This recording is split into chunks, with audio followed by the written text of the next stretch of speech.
The last time any food passed Phil Libin's lips was a day ago, when he ate yakitori at a restaurant in San Francisco's Mission District. He'll next eat in 3 days' time on Thursday evening, when he has a reservation at one of the fanciest sushi restaurants in town. In the intervening 4 days it's just water, coffee and black tea. Over the last 8 months, the former CEO of Evernote and current CEO of AI studio All Turtles has shunned food for stretches of between 2 and 8 days, interspersed with similar periods of eating. He's lost almost 90 pounds and describes getting into fasting as transformative. There's a mild euphoria. I'm in a much better mood, my focus is better, and there's a constant supply of energy. I just feel a lot healthier. It's helping me be a better CEO, he said over a cup of black coffee, one of many that day, at All Turtles' Soma office. Getting into fasting is definitely one of the top 2 or 3 most important things I've done in my life. Libin is one of a growing number of Silicon Valley types experimenting with extended periods of fasting, claiming benefits including weight loss, fewer mood swings and improved productivity.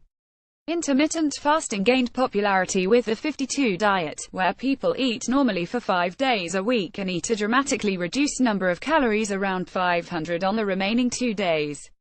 However, Libin and others like him are pushing that idea further and with a focus on performance over weight loss.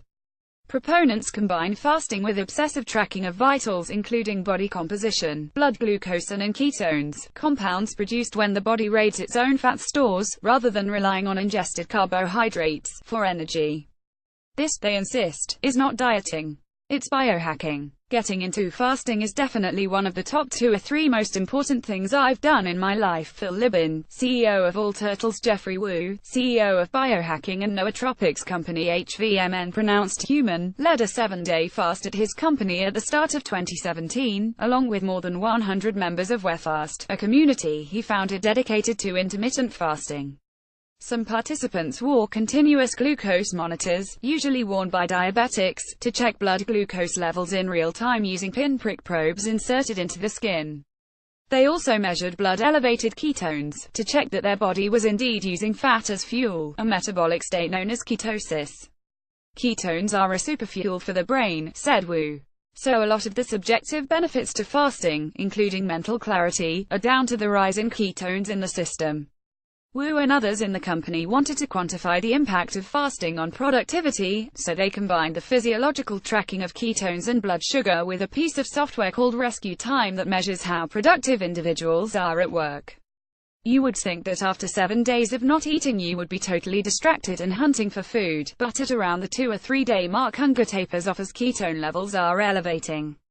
You are feeding your brain and body with an alternative fuel source. Wu said. At 511 and 165 pounds, Wu doesn't need to lose weight, although he did drop 12 pounds over the week. Im focused on longevity and cognitive performance. Wu now does a weekly 36-hour fast and a quarterly 3-day fast. It's given him a better grasp of his own sense of hunger. We conflate the need to eat with the need to socialize, walk around, take a break and mull on things, he said. Libin shares his experiences with a WhatsApp group called Fast Club, made up of around 20 other CEOs and investors in the Bay Area. He would only mention members who had already outed themselves as fasters. Startup investor Y Combinator partner Daniel Gross and Loic Lamore, co-founder of La Web Tech Conference and founder of Lead.rs, a startup that connects conference organizers with speakers. It was Lamore who introduced Libin to fasting over coffee in December 2016. At the time Libin weighed around 260 pounds, the heaviest he'd ever been, and Lamore was 2.5 days into a fast. It sounded crazy, said Libin. So I went home and Googled and read a bunch about it because I wanted to prove to him why he was wrong. But I did the research and it seemed plausible. So he gave it a try. The first day I felt so hungry I was going to die. The second day I was starving. But I woke up on the third day feeling better than I had in 20 years, he said. People in San Francisco eat lunch in the Soma neighborhood. Like meditation and mindfulness before it, fasting has become the latest trend in self-improvement. Photographer Armand Talai for The Observer. There is a mounting body of scientific research exploring the effects of fasting on the body. Each year dozens of papers are published showing how fasting can help boost the immune system, fight prediabetes and even, at least in mice, slow aging. However, there is also evidence that fasting can be dangerous if not carefully supervised, risking heart failure if supplements of essential minerals like sodium, magnesium and potassium aren't ingested. Extended fasting can also increase people's susceptibility to infection and worsen already damaged kidneys. San Francisco-based eating disorder specialist Srinbar Rami was concerned that extended fasting was another fad that could be used as a cover for not eating. The hyper-focus on tracking vital signs and food has become normalized, so it's difficult to know when it's become obsessive, she said, but people with eating disorders typically feel a lot of shame and other negative emotions around food and body image, which doesn't tally with the experience of people like Libin and Wu. If you are going to do an extended fast, which I recommend against, then consult a doctor, she added. 8 months in, and Libin finds fasting easy and frequently attends nice dinners with friends where he will only drink water. We conflate the need to eat with the need to socialize, walk around, take a break and mull on things. Jeffrey Wu, CEO of HVMN. People think it's torture, but it's actually really pleasant. I get the social interaction, I can see the food and smell it. All of those things are pleasant, he said. I usually leave a dinner where I eat nothing feeling kind of full. Does he still have to split the bill? I have done that, yes. Wu's WeFast community now has more than 6,000 members across a Facebook page and Slack channel.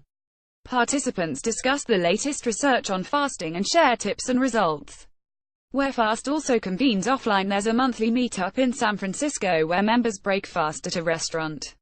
The membership skews, said Wu, towards Silicon Valley engineering types in their 20s and 30s. In Silicon Valley and other competitive global markets, more people are looking at any technique to gain productivity, he added. We all know that eating a big unhealthy lunch can lead to an afternoon productivity slump, but when people with an engineering mindset start digging into the science of why such carb comas happen, they can start to control it. Instead of hacking computer chips, they can hack their own bodies, he said. For Libin, fasting is another Silicon Valley trend in the same vein as meditation, which gained popularity a few years ago with the creation of apps such as Headspace. There's a general culture here where people believe all problems are solvable, said Libin. You want less stress and anxiety, there's meditation. You want to live 40 years longer, you can probably do that with fasting. Around 80% of what people do here turns out to be nonsense, but there's a lot of willingness to try. Now the self-described foodie saves himself for gourmet dining rather than swiftly snaffled sandwiches. I don't have any boring meals anymore.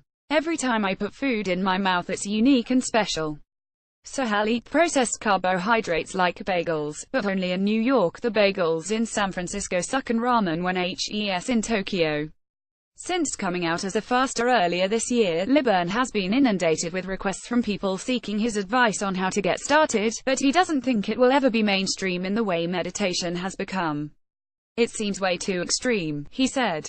No one grew up being told that meditation was super bad for you. Everyone grew up hearing fasting was dangerous and super difficult. Furthermore, no one makes money when people don't eat.